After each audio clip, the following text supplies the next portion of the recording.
Here's a Christmas decoration that's really quick and easy to make and also easy to learn by heart. There's only 11 chains here when we start, and it's not taking a lot of yarn either. I have made all these either with chunky yarn or several strands of finer yarn. And the tree-like structure comes from the stitch itself. A few weeks ago I posted this here beanie that's been done in a textured stitch. And that stitch is really ideal for a tree because it sort of goes back and forth just like branches. Because these are so quick to make, you could make large quantities and, for instance, give with or instead of Christmas cards. Let's look at these more closely. All these trees of course look very different depending on what kind of yarn you are using. This here one is this sort of a fluffy felting yarn. This one has sequins in the yarn and the yarn is sort of very many strands in it already.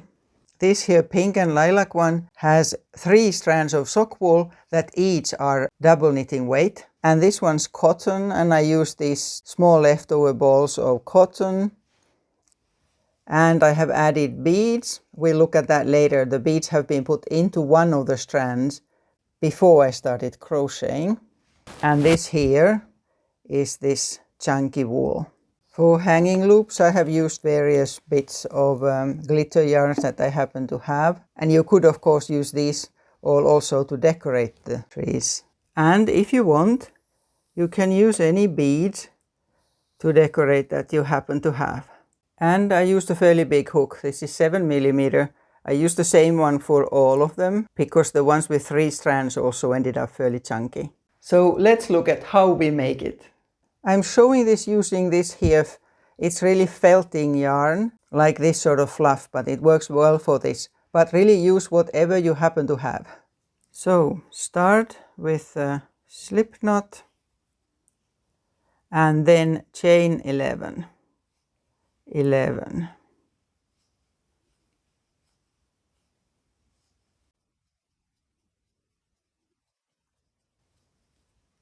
That's 11. And we start with the bead stitch right away. Insert the hook into the 3rd stitch from the hook, 3rd chain from the hook, and pull up a loop, yarn over, and the hook in that same stitch. And again a loop, and now we have 4 loops on the hook, and pull yarn through all of them.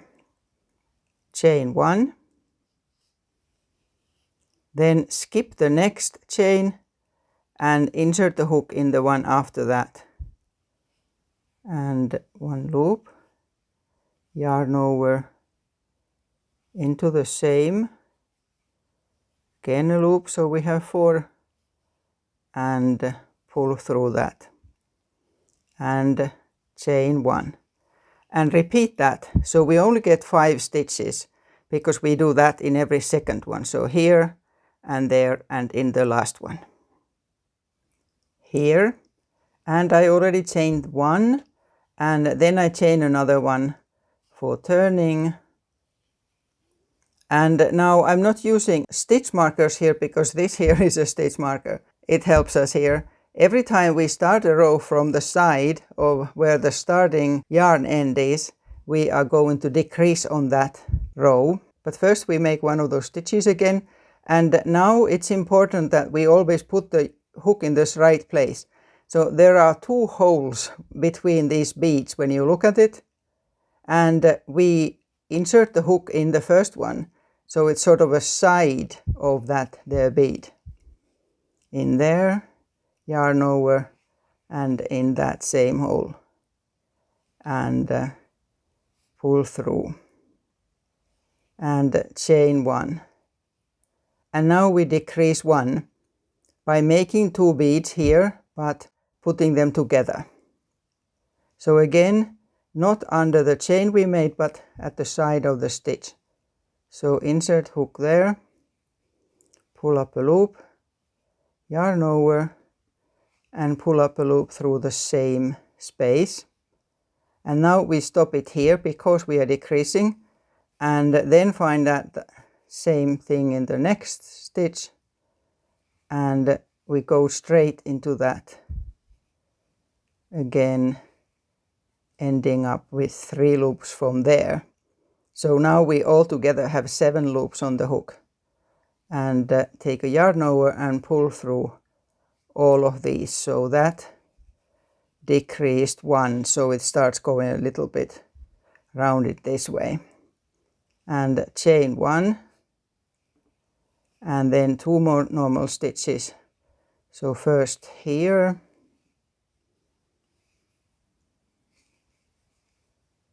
that one, chain 1, and then at the end there's a sort of a little bit of a loop there, so we go into that, and again these loops. Pull the yarn through, and always when we turn, we chain 1 for that stitch and chain 1 for turning. In other words, chain 2 and then turn. And now we are on a row where the yarn end is at the other end, so we are not decreasing. So there's 4 stitches here now, and we make 1 stitch into each of them. Again, checking that we go into their side. Chain 1, and that is what causes this here sort of sideways, because we always go into the side of the stitch.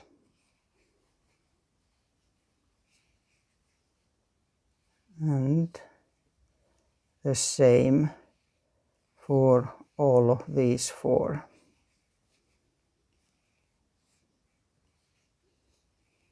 And at the end, finding that there's sort of a loop that was caused by those 2 chains.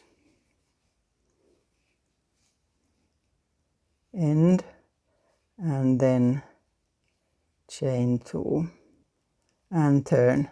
And now the tail is there, so we are going to decrease.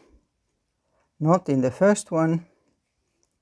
So first one, ordinary stitch and chain 1, and then we decrease. This one. So we have those loops, and then go straight into the next stitch and the loops there, yarn over and pull through and chain 1, and then there's 1 left, so in there,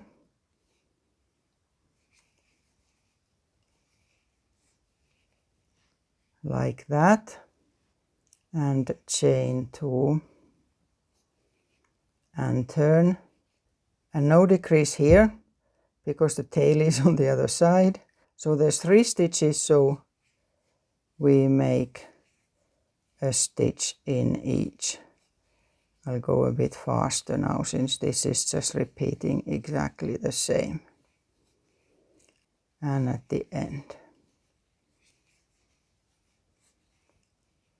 And chain 2 and turn, and now we are decreasing. Here there's 3 stitches, so it doesn't actually matter if you decrease the first 2 or the second and the third, but I'll do it in the first one. So here and straight to the next one, and pull through all of the loops and chain 1, and then finish this here row, chain 2,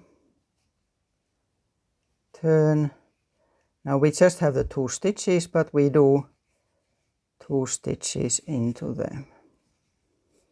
This creates the point so we don't decrease too fast. Here, and chain 2 and turn, and now we are on our last row, and we simply put together the last 2 stitches. So here, and then in the end. and through all these. And chain one, and I actually chain another one because otherwise that isn't tight enough. So I'll chain another one and then cut it and pull that then through. There. So here is our tree shape. And then we need the bit at the bottom here, the piece of a trunk. I finished off the yarn ends, and then you just need a short length of something darker that you can do that trunk bit. And all we are doing is 3 single crochets and then 3 back, or you can make it longer if you want. Find a stitch not right in the middle but a bit to the right from the middle there, and insert the hook there, and take that yarn that you're going to use and chain 1, and then I do the single crochet in that same space there, and then a single crochet right, that would be the middle of the bottom bit, and then another very close to it there, like that, and then chain 1 and turn, and 3 single crochets there as well. I could have put that yarn end inside them, I forgot. And here. And then just a chain stitch and cut.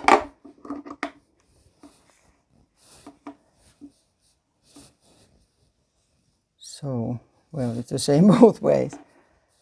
There, and then finishing off those. And now if you wanted to, you could sew any kind of beads or sequins or something in here. I'll do the hanging loop now, and then we'll take a quick look at how I put the beads into this here one. Just a basic idea, I'm not going to make one. I will add a bead to the top of the tree, so I have the hanging loop through there, and then I put both of the ends in through the needle, and then you need just a bead that has a hole that's big enough to pull through there, and then I'll make actually several knots here so it stays there that way, and then opposite direction, and one more staying there now, and then just tying that.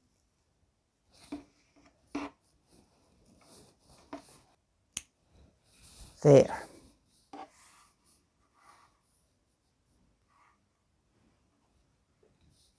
When you have several strands of yarn, you can use the beads like this, that you select the finest of the yarns and then put the beads into it before you start crocheting. You need a needle that is fine enough to pass through the beads, and beads with large enough holes. I had about 25 beads for one tree, and the tiny ones I actually used 2 at a time. You put all the beads in one of the yarns you are using. Then, as you crochet, you take 1 bead at a time and crochet normally with the bead in the yarn.